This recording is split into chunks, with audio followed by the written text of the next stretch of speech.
네, 하나님의 말씀입니다. 하나님이 나사렛 예수에게 성령과 능력을 기름 붓듯 하셨음에 저가 두루 다니시며 착한 일을 행하시고 마귀에게 눌린 모든 자를 고치셨으니 이는 하나님이 함께 하셨습니다. 사도행전 10장 38절이었습니다. 우리 주님의 은혜로 지난 일주일 동안도 우리 모두를 눈동자같이 지켜주시고 또 이 시간을 통하여 주님의 말씀으로 함께 이렇게 힘을 얻는 시간을 주신 우리 하나님께 예수님의 이름으로 감사드리고 또 여러분 모두 이 예배에 참석하게 되심을 참으로 반갑게 생각합니다. 오늘도 이어서 성서 기별 가운데 오늘은 분향단과 또 등대에 관련된 그런 말씀을 보시겠습니다. 제목은 거룩한 기름과 거룩한 불로 이렇게 말씀을 제목을 정하였습니다. 너는 정금으로 등대를 쳐서 만들되 그 밑판과 줄기와 잔과 꽃받침과 꽃을 한 덩이로 연하게 하고 가지 6을 등대 곁에서 나오게 하되 그 3가지는 이 편으로 나오고 그 3가지는 저편으로 나오게 하며 이 편 가지에 살굿꽃 형상의 잔셋과 꽃받침과 꽃이 있게 하고 저편 가지에도 살굿꽃 형상의 잔셋과 꽃받침과 꽃이 있게 하여 등대에서 나온 6가지를 갖게 할지며. 출애굽기 25장 31절로 33절이었고요. 또 계속하여 34절을 보시면 등대 줄기에는 살굿꽃 형상의 잔넷과 꽃받침과 꽃이 있게 하고 등대에서 나온 6가지를 위하여 꽃받침이 있게 하되 2가지 아래 한 꽃받침이 있어 줄기와 연하게 하며 또 2가지 아래 한 꽃받침이 있어 줄기와 연하게 하며 또 가지 아래 한 꽃받침이 있어 줄기와 연하게 하고 그 꽃받침과 가지를 줄기와 연하게 하여 전부를 정금으로 쳐 만들고 등잔 7을 만들어 그 위에 두어 앞을 비추게 하며. 출애굽기 25장 34절로 37절이었습니다. 이 등대를 보시면 물론 정확하게 거기 성경에서 말씀하시는 것 같을지는 제가 잘 모르겠지만요. 이것은 이제 성막에 들어가시면 첫째 칸에 등대가 어디에 있습니까? 방향으로 따지면 남쪽에 있어요.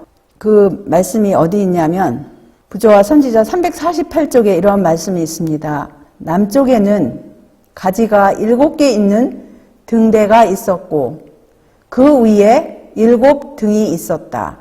그 가지들은 백합화와 비슷한 꽃 모양으로 정교하게 세공되었으며 전체가 한 덩어리의 금으로 만들어졌다. 그래서 이제 이것은 한 덩어리의 순금으로 이렇게 이제 만들어졌고 그것이 이제 성막 남쪽에 이렇게 위치가 있었습니다. 그런데 이 말씀을 보시면 너는 또 이스라엘 자손에게 명하여 감나무로 찧어낸 순결한 기름을 등불을 위하여 내게로 가져오게 하고 끊이지 말고 등불을 켜되 아론과 그 아들들로 회막한 증거계 앞 휘장 밖에서 저녁부터 아침까지 항상 여호와 앞에 그 등불을 간검하게 하라. 이는 이스라엘 자손의 대대로 영원한 규례니라. 이 등불은 여기 말씀처럼 저녁부터 아침까지 그것을 이렇게 간검할 뿐만 아니라 계속하여 끊이지 않고 그 불을 켜야만 하는 그런 불이었습니다. 여기 또한 말씀을 보시면 성막에는 창문이 없었고 등불이 일시에 다 꺼지는 일이 전혀 없이 밤낮 빛을 발했다. 그래서 이것이 한꺼번에 꺼지는 일이 없이 계속하여 이렇게 밤과 낮을 비췄어요. 왜냐하면 성막은 창문이 없기 때문에 이 등불빛이 없으면 그 성막 안은 아주 깜깜한 그러한 장소가 될 터인데 이렇게 이제 그 어두움을 비치는 빛으로서 이렇게 하나님께서 빛이라고 하셨는데 하나님의 말씀 가운데 보시면 빛에 관하여 어디에 맨 처음에 나왔는지 기억하시나요?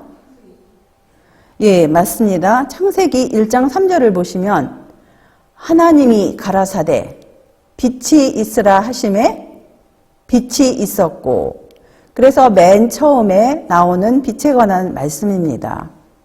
또한 빛에 관하여 시편 43편 3절에 보시면 주의 빛과 주의 진리를 보내어 나를 인도하사 주의 성산과 장막에 이르게 하소서.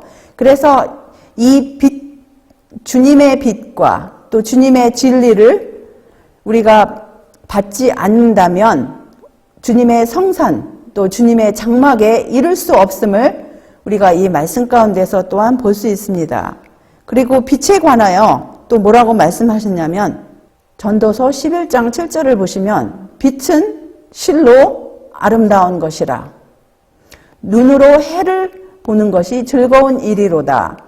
의인을 위하여 빛을 뿌리고 마음이 정직한 자를 위하여 기쁨을 뿌렸도다. 그래서 빛은 우리 육신의 눈에도 상당히 즐거운 일입니다. 우리가 생각을 해보면 항상 어두움만 있는 지역이 이 지구상에도 있지 않습니까? 겨울이 되면 이 지구 북반구에 있는 사람들은 빛을 보는 시간이 상당히 짧다고 그래요. 그래서 한겨울 동안에는 그들은 빛을 볼 수가 없고 또 반대로 여름에는 빛이 너무나 많아서 잠잘 때 휘장을 치지 않으면은 잠을 잘 수 없다는 소리를 들었습니다. 빛은 이와 같이 우리 일상생활에서 빛이 없다면 우리는 우울증에 빠질 수밖에 없어요. 그래서 정말 우울증에 빠진 사람이라 할지라도 햇빛 가운데 다 하루에 한 30분, 1시간씩만 걸을 것 같으면 우리 몸에 치료하는 광선을 빛이 그렇게 발하기 때문에 마음의 우울증도 없어지고 또 여러 가지 몸의 질병도 없어지고 참으로 빛은 우리 육신에게도 즐거운 일인데 이런 눈에 보이는 그런 물리적인 빛뿐만 아니라 하나님의 말씀 가운데 주신 그 빛이 또 무엇일까요? 왜냐하면 말씀해 보면 하나님께서는 의인과 불의한 자에게 비를 주시고 빛도 해를 주신다고 그러셨어요. 그래서 여기 보시면 여기 시편 97편 11절은 의인을 위하여 빛을 뿌리고 이것은 우리가 보는 햇빛하고는 좀 틀린 빛임을 그럼 말씀의 빛인 것을 또 영적인 빛인 것을 우리가 이 말씀 가운데 알 수 있죠. 왜냐하면 이 지구상에 있는 모든 사람들은 눈에 보이는 햇빛을 볼 수 있어요. 그런데 특별히 의인을 위하여 빛을 뿌렸다고 하는 그 빛은 또 정직한 자를 위하여 기쁨을 뿌렸다고 하신 그 빛은 우리 눈에 보이는 빛이 아니고 우리 마음 가운데 깨달아야 할 하나님의 말씀 가운데 있는 빛임을 우리가 알 수 있는 것입니다. 그래서 여기 또 무슨 말씀이 있냐면 마땅히 율법과 증거의 말씀을 조칠지니 그들의 말하는 바가 이 말씀에 맞지 아니하면 그들이 정령이 아침빛을 보지 못하고라고 이렇게 말씀하셨어요. 그래서 우리의 어떠한 가르침이나 가르침을 하거나 듣거나 간에 그 말씀이 율법과 증거의 말씀에 맞지 아니하면 정령이 아침빛을 보지 못한다고 하셨습니다. 여기서 말씀하시는 그 아침빛을 보지 못하고 그것도 또 깊은 의미가 있지 않겠습니까? 이사야 9장 2절에 보시면 흑암에 행하던 백성이 큰 빛을 보고 사망의 그늘진 땅에 거하던 자에게 빛이 비치도다. 그 빛이 누구신가? 6절에서 이렇게 말씀하십니다. 이는 한 아기가 우리에게 낳고 한 아들을 우리에게 주신 바 되었는데 그 어깨에는 정사를 메었고 그 이름은 기묘자라 모사라 전능하신 하나님이라 영존하시는 아버지라 평강의 왕 아니면 왕자라 할 것입니다. 이 빛에 관하여 계속하여 이런 말씀이 있습니다. 이사야 2장 5절에 보시면 야곱 족속아 오라 우리가 여호와의 빛에 행하자. 그래서 그 빛에 행할 때에 일어나라 빛을 발하라. 이는 내 빛이 이르렀고 여호와의 영광이 내 위에 임하였음이니라. 열방은 내 빛으로 열왕은 비추는 내 광명으로 나아오리라. 그 빛이 과연 무엇인지 아니면 누구이신지 그 빛을 받을 때에 그 빛을 간직할 때에 우리가 그 빛에 행할 수 있고 그 빛을 발할 수 있고 또 빛의 전달자가 될 수 있음을 우리가 이 말씀 가운데서 다시 한번 우리가 확인할 수 있는데요. 그 빛이 과연 누구실까요? 시편 27편 1절에 보시면 여호와는 나의 빛이요 나의 구원이시니 내가 누구를 두려워하리요. 여호와는 내 생명의 능력이시니 내가 누구를 무서워하리요. 그래서 여호와 하나님은 빛이심을 또한 신약 요한 1서 1장 5절에서도 이렇게 말씀하십니다. 우리가 저에게서 듣고 너희에게 전하는 소식이 이것이니 곧 하나님은 빛이시라. 그에게는 어둠이 조금도 없으시니라 이렇게 말씀하셨습니다. 주님은 빛이십니다. 그래서 그분은 또 그분에 관련된 모든 것에는 어두움이 없지 않습니까? 그래서 그분께서 입으신 것도 역시 빛을 입으셨음을 시편 104편 2절에 이렇게 말씀하세요. 주께서 옷을 입음같이 빛을 입으시며 하늘을 휘장같이 치시며 또 디모데전서 6장 16절에 오직 그에게만 죽지 아니함이 있고 가까이 가지 못할 빛에 거하시고 아무 사람도 보지 못하였고 또 볼 수 없는 자신이 그에게 존귀와 영원한 능력을 돌릴지어다. 아멘.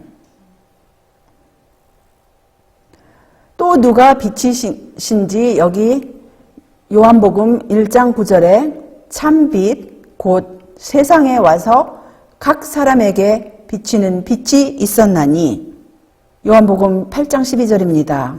예수께서 또 일러 가라사대 나는 세상의 빛이니 나를 따르는 자는 어둠에 다니지 아니하고 생명의 빛을 얻으리라. 12장 36절입니다. 너희에게 아직 빛이 있을 동안에 빛을 믿으라. 그리하면 빛의 아들이 되리라. 예수께서 이 말씀을 하시고 저희를 떠나가서 숨으시니라.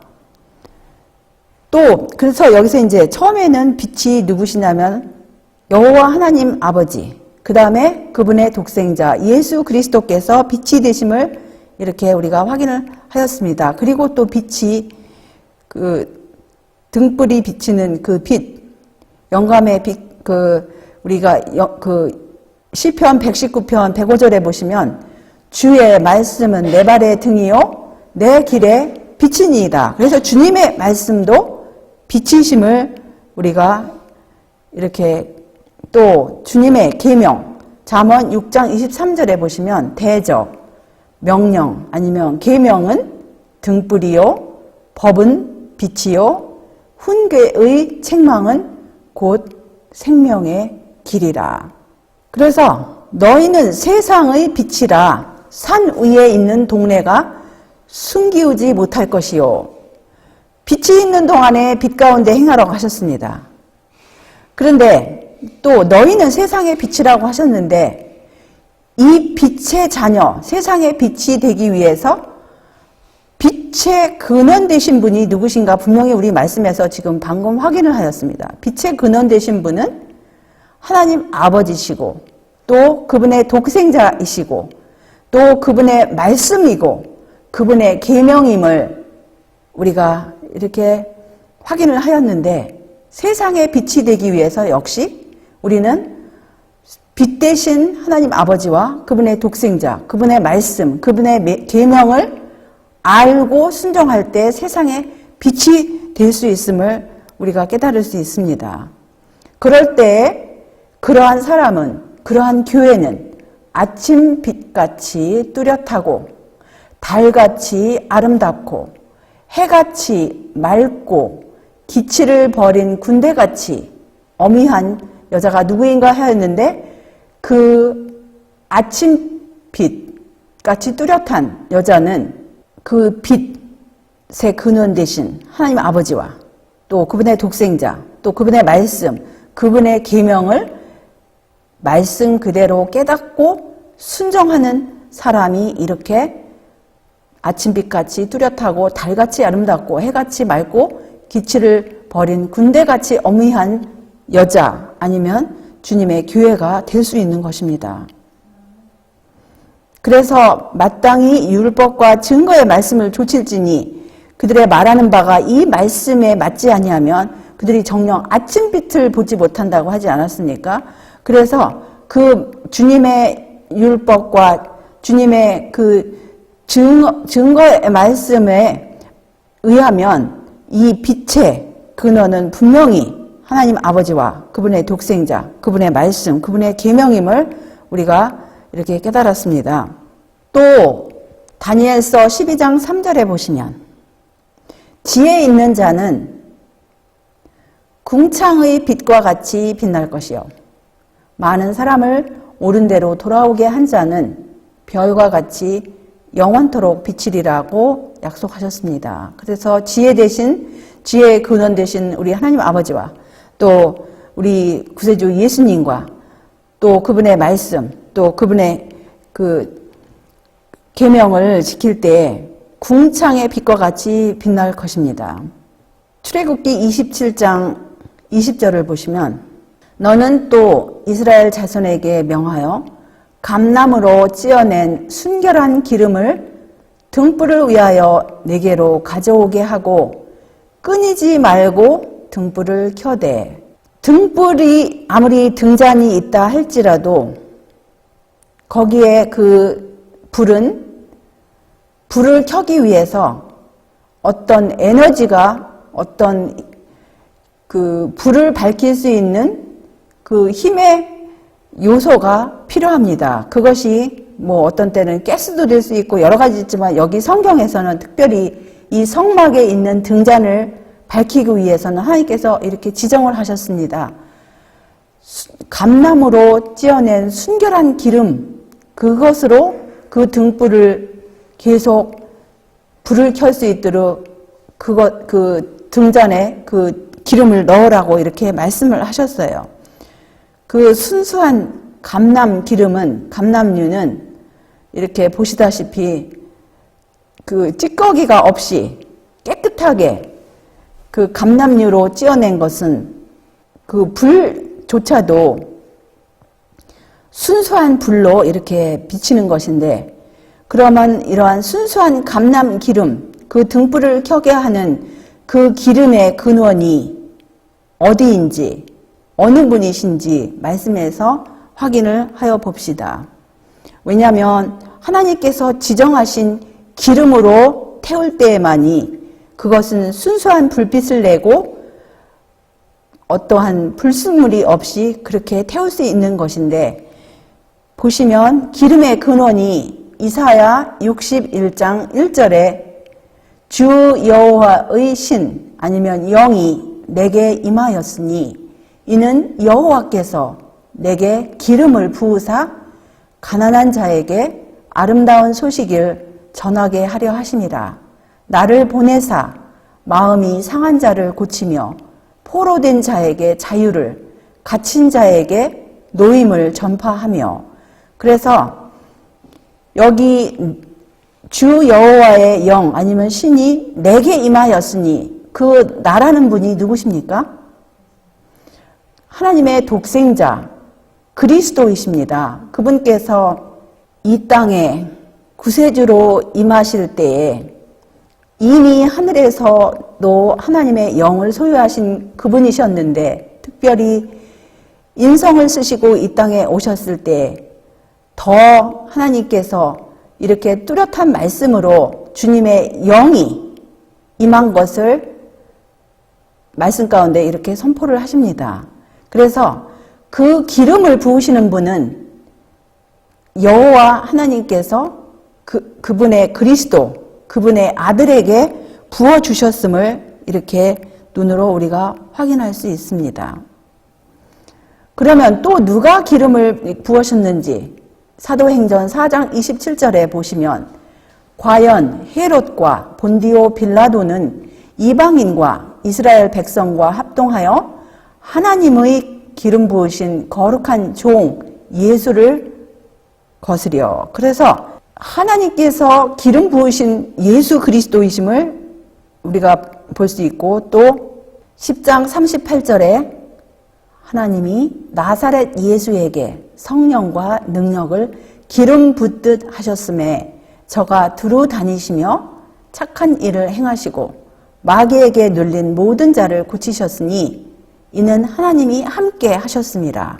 그래서 여기서도 분명히 하나님께서 그분의 아들에게 성령과 능력을 기름 붓듯 하셨기 때문에 이렇게 두루 다니시면서 착한 일을 하시고 마귀에게 눌린 모든 자를 고치셨다고 이렇게 말씀하십니다. 또한 고린도후서 1장 21절을 보시면 우리를 너희와 함께 그리스도 안에서 견고케 하시고 우리에게 기름을 부으신 이는 하나님이시니, 하나님께서 이렇게 주님의 자녀들에게 기름을 부으셨다고 하셨는데, 다른 곳에서 또 다른 방면으로 이렇게 성령과 불로 침례 주시는 분이 누구신가?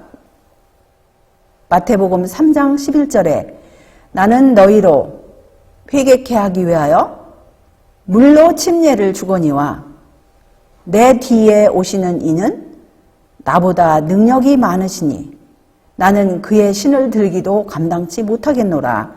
그는 성령과 불로 너희에게 침례를 주실 것이요. 여기서 나는 너희로 회개케 하기 위하여 물로 침례를 주셨다고 하시는 나라는 분은 누구시죠?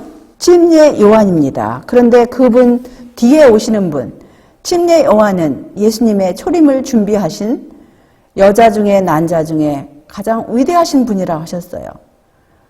엘리야의 영으로 오신 분이라고 하셨습니다. 그런데 그분께서 이렇게 자기를 낮추시면서 그 뒤에 오시는 분, 메시아의 신발을 그 신을 들기도 감당치 못하겠다고 이렇게 자신을 낮추시면서 그 오시는 메시아는 그분은 성령과 불로 침례를 주실 분이심을 이렇게 소개를 하십니다. 그래서 하나님의 독생자 예수 그리스도께서 그분의 제자들에게 성령과 불로 침례를 주시는 이심을 우리가 이렇게 깨달을 수 있어요. 또한 이런 말씀이 있습니다. 요한복음 1장 32절에 보시면 요한이 또 증거하여 가로되 내가 보매 성령이 비둘기같이 하늘로서 내려와서 그의 위에 머물렀더라. 나도 그를 알지 못하였으나 나를 보내어 물로 침례를 주라 하신 그이가 나에게 말씀하시되 성령이 내려서 누구 위에든지 머무는 것을 보거든 그가 곧 성령으로 침례를 주는 이인 줄 알라 하셨기에 내가 보고 그가 하나님의 아들이심을 증거하였노라 하니라. 그래서 여기 요한복음 1장 32절 34절에 또 성령을 주시는 분은 하나님의 아들이심을 우리가 또한 여기서 확인을 하였습니다. 예수님께서 이제 승천하시기 전에 제자들에게 평강이 있을지어다 이렇게 말씀을 하셨습니다. 그리고 또한 뭐라 하시냐면은 아버지께서 나를 보내신 것 같이 나도 너희를 보내노라.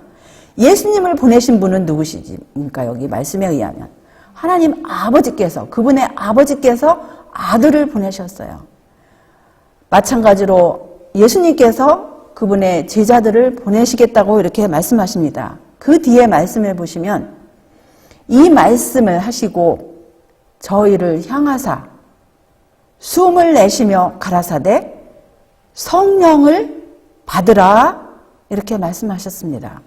성령을 받으라 하셨어요. 그래서 이 성령을 맨 처음에 사실은 부은 최초의 그 사건은 언제인지 기억하십니까? 이 똑같은 숨을 불어 넣으신 그 최초의 숨은 하나님께서 예수님을 통하여 흙으로 사람을 하나님의 형상대로 이렇게 빚으신 다음에 그 코에다가 생기를 부어 넣어주셨을 때에 사람이 생명이 됐다고 하셨어요. 그래서 그 동일한 그 숨을 내쉬면서 제자들에게 성령을 받으라 하였습니다. 성령을 받기 전에 제자들이 아웅다웅 다투기도 하고 또 주님을 부인하기도 하고 주님을 슬프게 하였지만 이제 자기들이 마음을 살피고 주님을 영접할 준비가 되었을 때 예수님께서 이제 숨을 내쉬면서 그동안에 받지 못하였던 성령을 불어 넣으시는 그런 장면입니다. 우리 시조 아담과 하와가 맨 처음에 지음을 받았을 때에는 이렇게 하나님의 성령으로 충만한 상태였는데 죄를 지은 후에 우리의 시조와 또 그 자녀들 우리 모두는 선과 악이 섞인 영으로 살아가는 그러한 인생들, 흙으로 돌아갈 수밖에 없는 그러한 인생들이었는데 하나님께서 불쌍히 여기시사 독생자를 보내주시고 다시금 하늘과 연합하기 위해서 회개하는 영혼들에게 그 율법을 깨트린 것을 회개한 영혼들에게 다시금 그분의 영을 부어주시고 하늘과 하나 되게 하시는 그러한 아름다운 장면인 것을 우리가 이렇게 볼 수 있습니다. 그래서 성령의 기름을 받았을 때 그의 계명들을 지키는 자에게는 주 안에 거하고 주는 저 안에 거하시나니 우리에게 주신 성령으로 말미암아 그가 우리 안에 거하시는 줄을 우리가 아느니라. 그의 성령을 우리에게 주심으로 우리가 그 안에 거하고 그가 우리 안에 거하시는 줄을 아느니라. 그래서 주님의 영으로 우리 안에 거하시고 우리가 주님의 영을 받음으로 그분들 안에 거하시는 것을 이렇게 깨달을 수 있어요. 그래서 그 영을 받았을 때에는 주와 합하는 자는 한 영이라고 이렇게 하셨어요. 한 성령이 되어서 주님께서 우리 안에, 우리가 주님 안에 거하고 주님께서는 우리 하나님이 되시고 우리는 그분의 자녀들이 되시는 것입니다.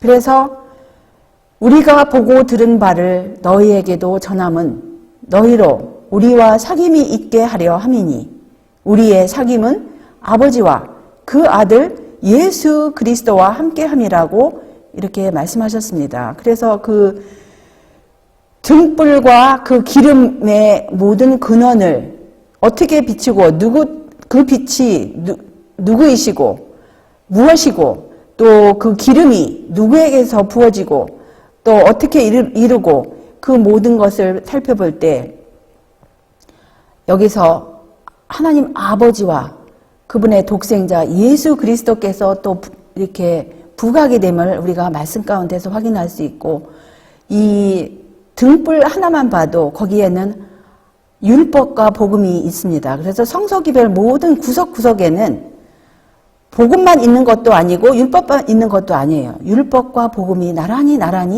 그 모든 그 실물교훈 가운데 하나하나에 다 있습니다. 또 이제 분향단에 관해서 이런 말씀이 있어요.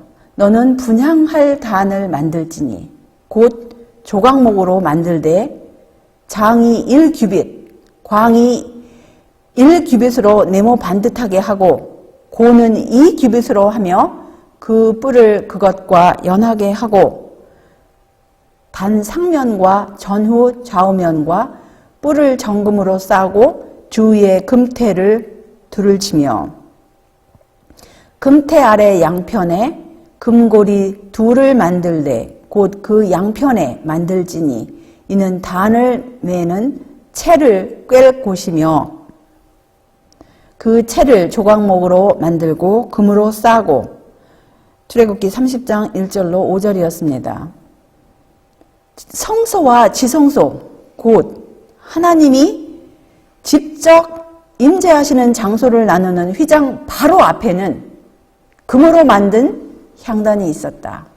이 단 위에 제사장은 조성마다 향을 피우도록 되어 있었으며 그 뿔은 속죄 제물에 피를 바르게 되어 있었고 대속제일에는 이 향단에 피를 뿌렸다.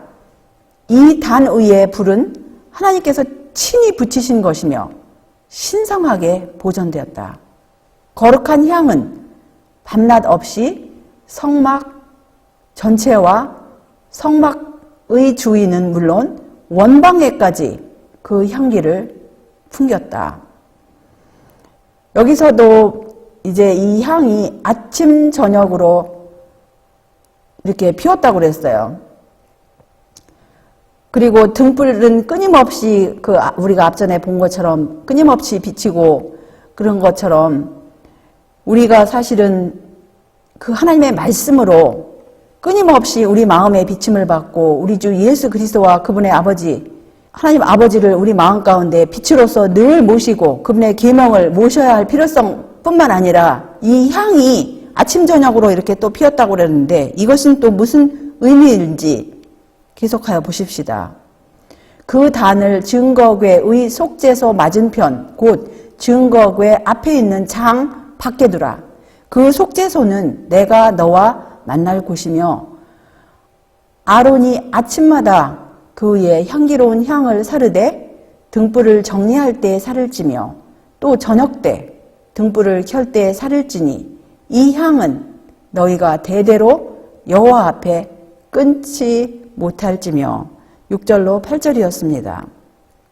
이 향이 무엇인지 계시록 8장 3절 4절에 보시면 또 다른 천사가 와서 제단 곁에 서서 금향로를 가지고 많은 향을 받았으니 이는 모든 성도의 기도들과 합하여 보좌 앞 금단에 드리고자 함이라. 향연이 성도의 기도와 함께 천사의 손으로부터 하나님 앞으로 올라가는지라. 그래서 도대체 이 향이 무엇인지 한번 확인을 하여 봅시다.